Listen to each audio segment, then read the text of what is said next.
Join అయ్యారు. Congress party senior నాయకులు, MLC. నమస్కారం దయాకర్ గారు. వస్తాం మీ దగ్గరికి. రవీంద్ర గారితో మాట్లాడి. రవీంద్ర గారు, ఏంటి బీఆర్ఎస్ ఎలా చూస్తుంది వాళ్ళ ప్రభుత్వం చేయబోయే ప్రయత్నాన్ని? గుడ్ మార్నింగ్ ఋషి గారు, మీకు ఏబిఎన్ ప్రేక్షకులకి, మా అన్న ప్రకాష్ రెడ్డి గారికి, అద్దంకి దయాకర్ గారికి నమస్కారం. ఇప్పుడు మీరు అన్న దాంట్లో అన్ని ప్రకాష్ రెడ్డి గారు కూడా చాలా టాక్ట్ఫుల్ గా దాన్ని హిట్ చేశారు. అవును, ఏది ఏది మీరు అధికారంలో ఉంటే ఏం చేస్తారంటే వాళ్ళు కాదు, వారు అధికారంలో ఉండరు కదా. అధికారంలో లేకపోవడం ఏంది? ఈ చట్టం చేసేది, సవరణ చేసేది, రాజ్యాంగ పరంగా ఈ అడ్డంకిని తొలగించేదే బీజేపీ కదా. తొలగించగలిగేది కేంద్రంలో అధికారంలో ఉంది, పార్లమెంట్లో చట్టం చేయాలి. ఆ ఆర్టికల్కి సంబంధించినటువంటి సవరణ కార్యక్రమం ఏది చేయాలన్నా కూడా బీజేపీ చేతుల్లోనే ఉంది. రాష్ట్రానికి తెలంగాణ శాసనసభ ఏకగ్రీవంగా చేసిన ఈ అంశాన్ని ఆ రాష్ట్రానికి సంబంధించిన అంశంగా వారు చేయదలుచుకుంటే పార్లమెంట్లో చేయొచ్చు.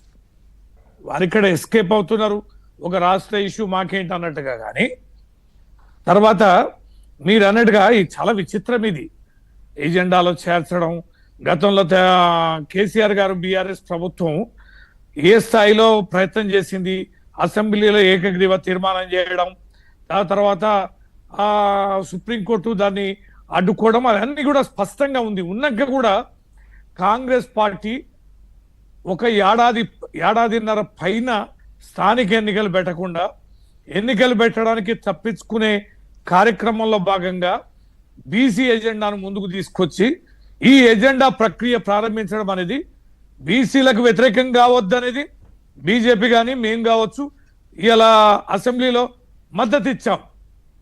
ఎందుకు వారు చేసే ప్రయత్నాన్ని అడ్డుకున్నట్టుగా, వారి ప్రయత్నం ఏదో సఫలీకృతమయ్యే ప్రయత్నం మనం అడ్డుకున్నట్టుగా ఎందుకని అవన్నీ చెప్తూనే మేము మద్దతు ఇచ్చాం. ఇవాళ ఏమైంది, కోర్టులో ఏమైందో తెలుసు.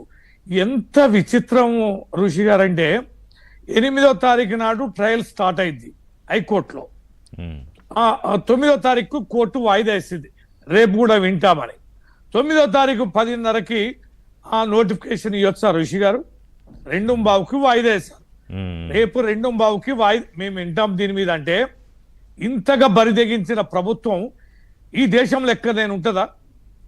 ప్రధానమైన హైకోర్టులో కీలకమైన అంశం మీద చర్చ జరుగుతున్నప్పుడు ఆల్రెడీ కోర్టుల వాదనలు ప్రారంభమయ్యాక దాని మధ్యలో నోటిఫికేషన్ ఇవ్వడం అనేది ద్రోహం కాదా?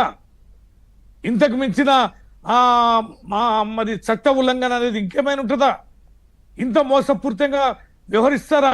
10:30కి ఇస్తిరి ఇచ్చాకేమైంది, సాయంత్రం వరకు అది రద్దు చేసి. ఇది సిగ్గు అనిపించడం లేదా?